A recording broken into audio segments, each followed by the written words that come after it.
Hi, welcome back to EducateTube.com. My name is Sitsuki, your host. Today I'll be talking about why I'm still keeping my a6300. Even though the a6500 is coming out in November, I guess this month, why I'm still keeping this and saving me about $500. Okay?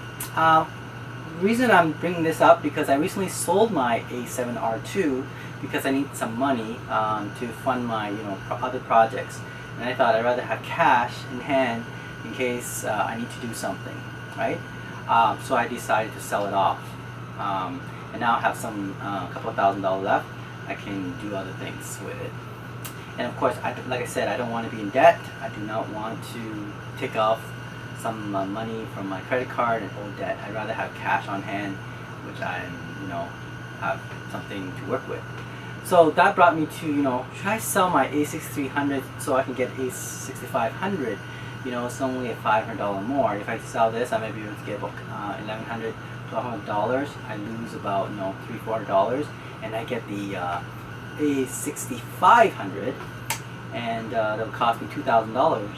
Then I would just have to pay $800 more. And since I sold my a7R2, it would be pretty good because I have now cash. However, I thought, no, I'm not going to do that. I'm not going to fall into a trap where every 6 or 8 months, now that's the cycle of these new cameras, especially Sony, is to continue on to buy new items.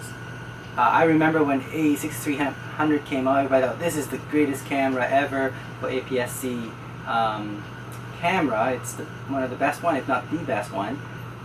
But the problem was, it didn't have a touch screen. It didn't have the in-body stabilization, and so on, right? And now they came out with that, with the in-body stabilization, and it has, touch screen, limited of course, but still didn't have the micro headphone jack, right? And so people go, oh man, maybe I should upgrade. Well, I'm not going to. The reason for that is the touch screen, I can go without. I mean, some people want the touch screen for, focus, like they just touch and they can focus on certain object. I'm okay with that. I don't need that. That'll save me, $200 if I don't get a 6500.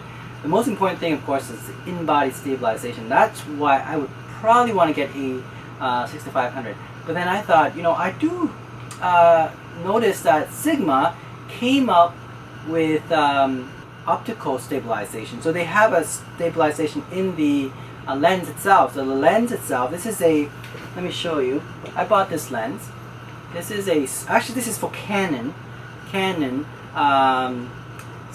to 50 mil f2.8 and DC for indicating that it's for APS camera, and EX representing is a high quality lens. OS, that's what I was looking at. OS is the optical stabilization. So I decided, well, I'm just going to get the Sigma Canon. I think this one for Sony as well, but when it first came out, it was only for Canon, so I bought for Canon. Now I think there's one for Sony. Anyway, it's optical stabilization, and it's for Canon, so I just have to buy an adapter. Here it is, a ComLite adapter. It cost me $100. This cost me about this lens is pretty expensive, though, $600-$700.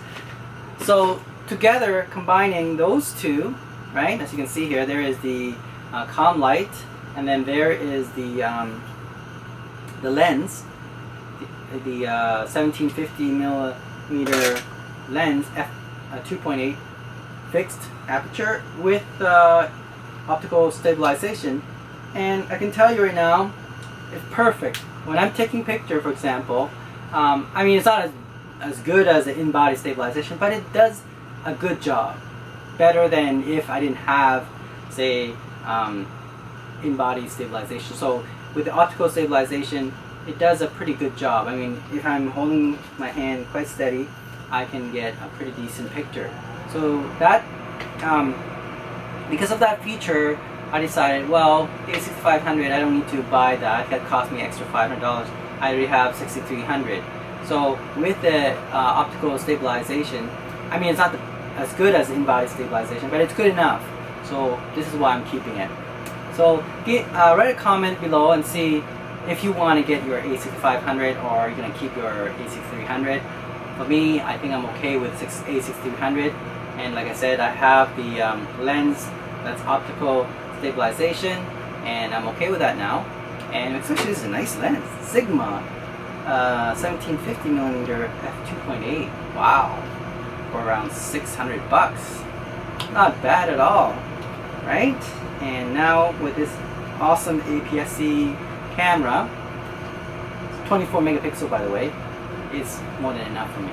And of course it also has 4K feature, remember that? And it has I think 1080p 120 frames per second recording, amazing. And apparently its 4K feature is even better than A7R2 or the A7S. Okay, of course I still kept my A7S2 because of the low light feature that's able to capture, you know, videos really low light.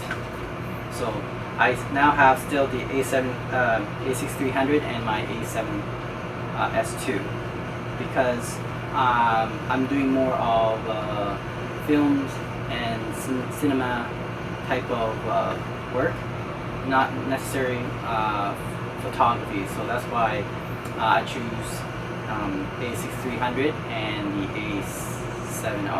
A7S2. Alright, thanks for watching. EducateTube.com.